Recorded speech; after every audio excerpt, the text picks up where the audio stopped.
Hi students, in this session I am going to tell you the trick to find the number of lone pair of electrons and the hybridization of the central atom. Okay, so after watching this video, for any molecule we can find out how many lone pair of electrons does the central atom have and the hybridization. Okay, so before that, if you are new to my channel, please subscribe my channel for more videos. Okay, so for finding out the number of lone pair of electrons, so why I have combined these two concepts in one video is it is an interrelated topic, because only if you know the lone pair of electrons you can find out the hybridization. So I have put together. Okay, so first of all we are going to see how to find lone pair of electrons. For that you need to know in your periodic table. Okay, so certain things you have to remember, but it is very easy. Okay, so lithium, beryllium, boron, carbon, nitrogen, oxygen, fluorine, neon. Okay, so you have to remember the atomic number. So it is very easy, 3, 4, 5, 6, 7, 8, 9, 10 like that. Okay,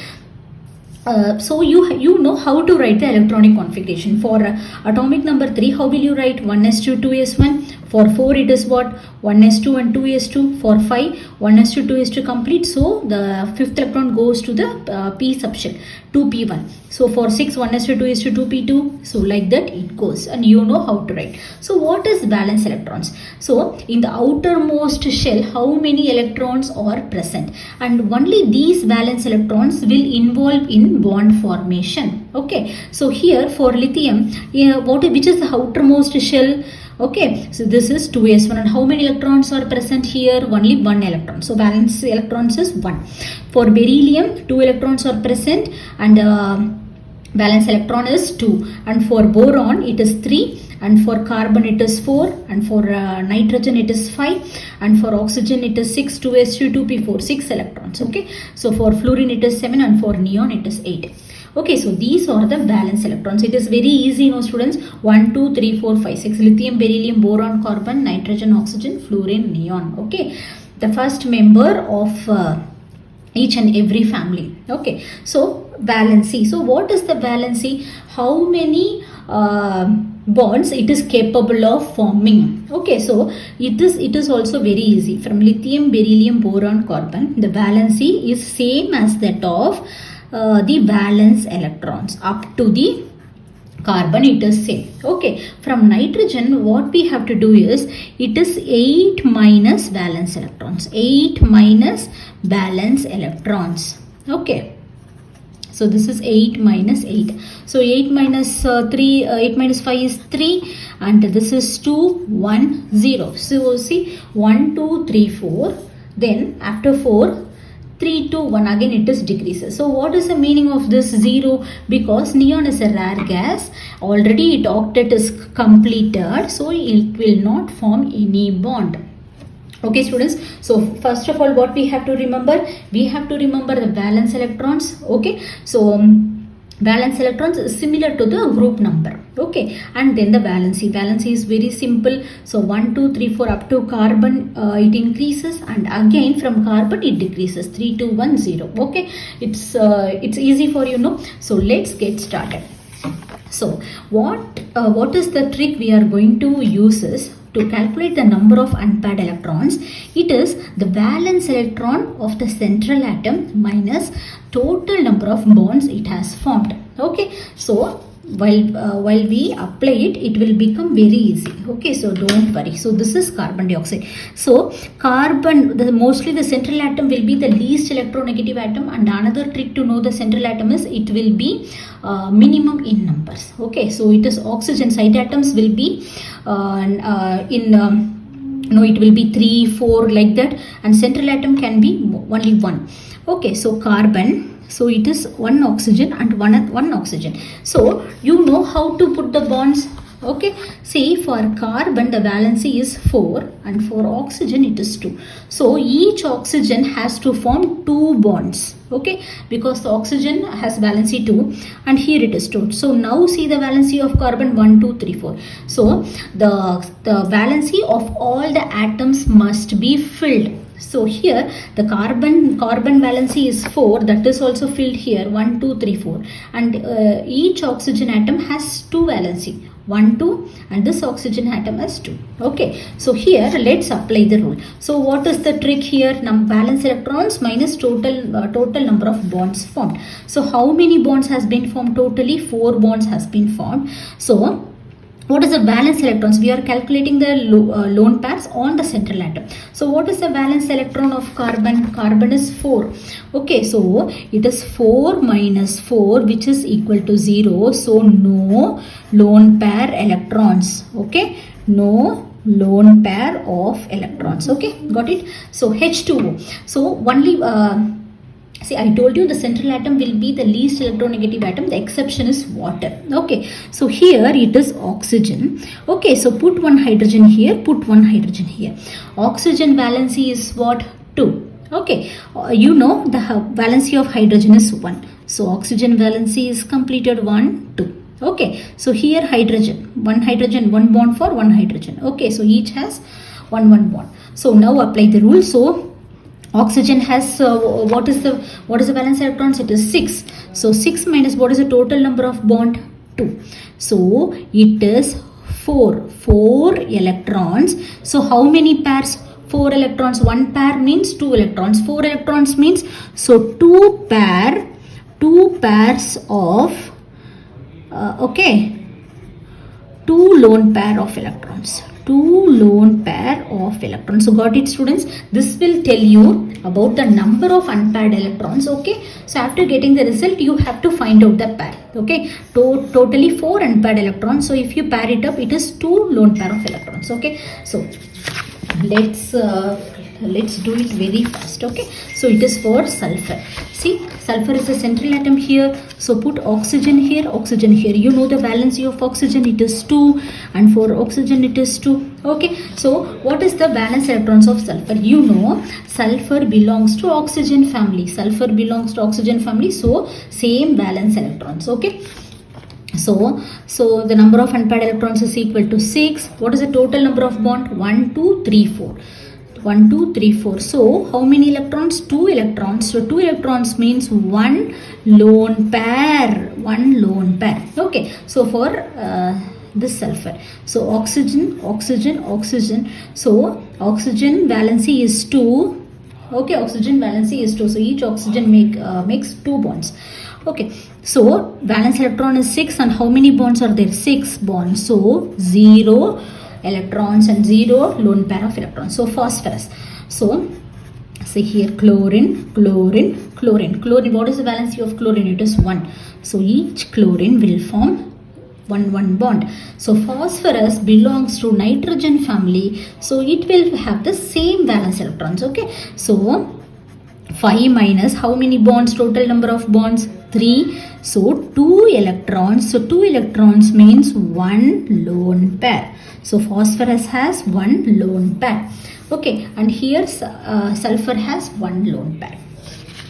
Okay, so now here PCl5. So put phosphorus here, Cl, and this Cl. So each will form one bond each. So this is 5 electrons, totally 5 bonds. So 0 electrons. So no lone pair of electrons. This is for sulfur. You know fluorine has, what is the valency of fluorine? Fluorine has 1 valency. Okay, so chlorine belongs to fluorine family. Its valency is also 1. Fluorine. Okay, so what is the valence electrons of sulfur? Sulfur is 6 minus how many bonds? 4 bonds. So 2 electrons. So 1 lone pair. So you found out. So you know how to find out the lone pair. Okay, so now moving on to how to find the hybridization. Okay, so before entering into hybridization, what is hybridization? Why we need to learn the hybridization? Hybridization is nothing but it will tell you how the side atoms are placed around. How the side atoms are placed around the central atom. Okay, in 3-dimensional structure. For example, if you take BF3 will be in the trigonal planar form. Okay, methane will be in what? Methane will be in tetrahedral form. Okay, it will tell you how in three-dimensional space how the side atoms are placed around the central atom. Okay, so this is what hybridization. And before entering into hybridization, you need to know, you see, this is your s orbital, right? S orbital, and this is your p orbital. You have 3 p orbitals, and 5 d orbitals. You have 5 d orbitals, right? So 1s, this is what, 3p and 5d. Okay, so let's get started. Okay, so here this is the formula, this is the trick we are going to use. The hybridization of the central atom is number of sigma bonds plus number of lone pair of electrons. So you know what is sigma bond, students? It is formed, sigma bonds are formed by the head to head overlapping of the orbitals. For example, if two s orbitals overlap, okay, it is head to head. So similarly, an s orbital can can overlap with the p orbital also. Okay, there can be an overlapping between the two p orbitals. Okay, so these are example. The sigma bonds are formed by the head to head overlapping of either ss orbital or sp orbital or pp orbital. Okay, so a pi orbital is formed by the sidewise overlapping. Okay, so another thing you need to know, in carbon bond, this is purely sigma. Okay, single bond. In a double bond, one of the bond is pi bond. In double bond, one of the bond is sigma bond and the another bond is pi bond. In triple bond, okay, so one is sigma, the other two are pi orbitals. Okay, so it is purely sigma. So there is one sigma and one pi, and here one sigma and two pi orbitals. Okay, so you need to remember. And one more thing, in this hybridization only you have to count the number of sigma bonds and the number of lone pair of electrons. You need not count the pi orbitals. Okay, you need not count the pi bonds. So that is important. So here, so hybridization, what formula we are going to use? Sigma bonds. How many sigma bonds are there here, students?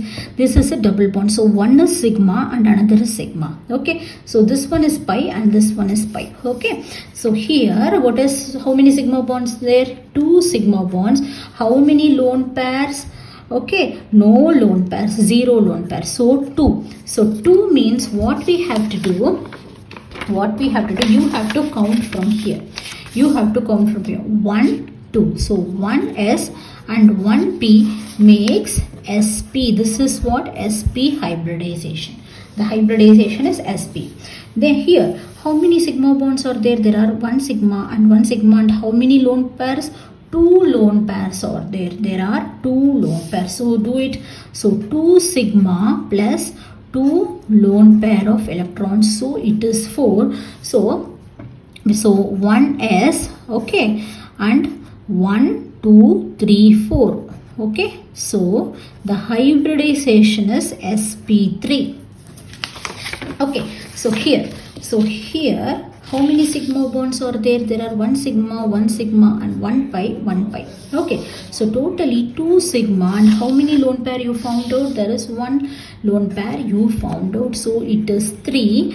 So which is 1s, 1, 2, 3. So sp2. The hybridization is sp2. So here, how many sigma here? 1 sigma. Okay, the other bonds are pi bonds. So 3 sigma plus 0 lone pair. So it is 3. So 3 means the hybridization is sp2. You have to start counting from the s orbital. So here PCl3. How many sigma bonds are there? Sigma. So 3 sigma plus 1 lone pair, which is 4. So 1, 2, 3, 4. sp3. So the hybridization is sp3. Okay, so in PCl5. So how many sigma? Sigma. Okay, so there are 5 sigma and 0 lone pairs, which is 5. So 5 is, okay, So this is what your d orbital. 1, 2, 3, 4, 5. sp3d. So the hybridization is sp3d. So here, how many sigma? 1, 2, 3, 4. Okay, so 4 sigma plus 1 lone pair which is 5. So the hybridization is sp3d. Okay students, got clear with the concept? Okay, so you try with these questions. Okay, this is for your homework. Okay, so please do it and post your answers in the comment section. Okay, please don't forget to like and share. Okay, thanks for watching.